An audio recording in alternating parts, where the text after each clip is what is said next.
Josh, is it safe to say that Rian has built a franchise that every actor in Hollywood wants to be a part of at this point, right? It is safe to say. Yeah, for sure. I mean, for a number of reasons. One is that we all want to work with Rian. Yeah. The other is that we all love the films.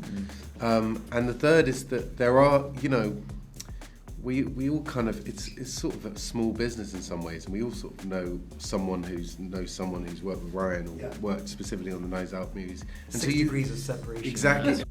Years before this came about, you'd hear these stories about making Knives Out and how it's this like community feeling, and I can attest to it. It's a really unique experience. You've assembled quite the cast on this one too, Rian. I mean, what made Josh, though, the perfect choice to kind of almost lead the charge here with this ensemble piece? Well, I mean, look, when I saw his work in Challengers, which was my favorite movie of that year, but then when I saw his work in La Chimera, where it's a performance on the complete opposite kind of spectrum of everything, and it's equally just as captivate. You just can't take your eyes off him. Close your ears. Yeah. And then when I met him, and he's one of the coolest dudes in the universe. It was just like it was not a question of is this a guy? It was a question of can we get him? All right, stop.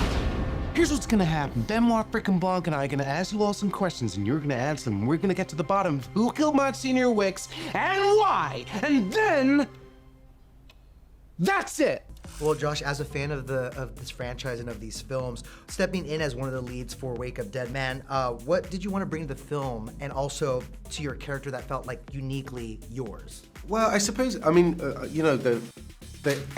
I guess any character you play, what makes any character unique when you cast it is that you are always bringing an element of yourself and combining it with the element or the essence of a character, and so that does that for you.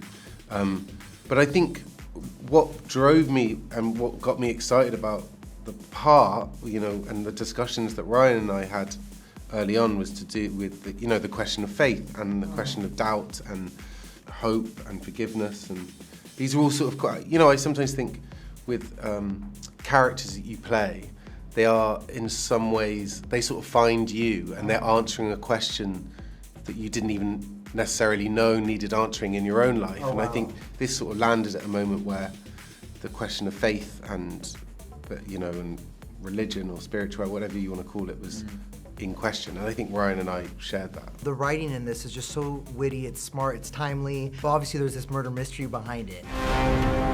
To understand this case, you need to look at the myth that's being constructed. A man gives a sermon. He then, in plain sight of everyone, walks into a sealed concrete box. And 30 seconds later, that man is lying dead. What do you think it is about that, Rian, that audiences want more? Like, they keep coming to your new mysteries because each of these films are so uniquely different, even though they share the same DNA. What do you think it is about it? Well, I mean, for me, I grew up just loving these kind of whodunit murder mysteries, whether it's Agatha Christie's books or the adaptations of them as movies. For me, they are the most fun a story can possibly be. And you get a big cast of movie stars playing these eccentric parts, and you get a murder, you get a detective, you get surprise, you get thrills, you get laughs. You get them all in the same scene too, I might add. Exactly, all in the same, you can jam it all together in there. So I hope it's because I enjoy them so much, and whatever form it is, I'm having a blast coming up with, I get to do this, I get to do this. And I think the audience, hopefully that's what they're feeling coming off the screen. I can tell, it does come off the screen. Yeah, that's great. Speaking of having a blast, Josh, you're up next going to be hosting Saturday Night Live. I mean, how are you feeling as that date gets closer? Scared. But no, I'm not. Do you know what? I'm just actually really just so excited. I've spoken to a couple of friends who've done it, and they were really encouraging. It's like the greatest honor to be asked to do it, and I'm just so excited to be there and have my friends and family there, and it'll be really special. I'm really excited. You're going to turn it out. I mean, obviously it's an American institution, but I feel like the whole world knows what Saturday Night Live is, right? Across the pond. Well, not Mr. and Mrs. O'Connor.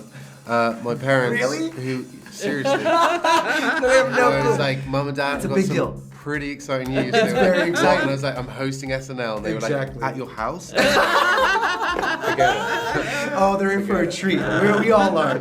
Real quick, Ryan, Poker Face. You're shopping around a new iteration with Peter Dinklage. Yeah. This is so interesting to me. What can you tell us about what you have planned? Very little, but Yeah. I accept that if we can get this next version of it up and going, I would be really, really excited about it, man. Yeah, it would be pretty thrilling. I love it. Real quick, working with Glenn Close, having this legend on the set. Obviously, we've kind of seen videos of her with her other buzzy cast, all's fair, sipping martinis, having slumber parties. Did any of that happen on this set? Oh yeah, we hung with Glenn. She's Oh, yeah? Glenn can hang. She seems like a good time. She's a good time, Oh, man. my She God.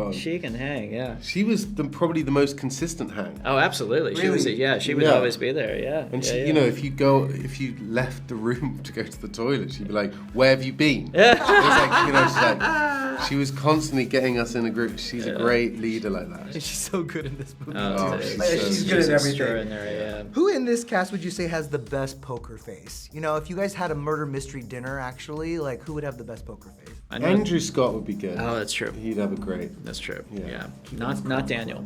Daniel's Daniel? useless. Yeah. Really? Absolutely. Oh, useless. Whereas this everything right there. It's Yeah. right here, right? Oh, you can see it. Yeah. I love yeah. it. Well, congrats on the film. It's so Thanks, sir. fantastic.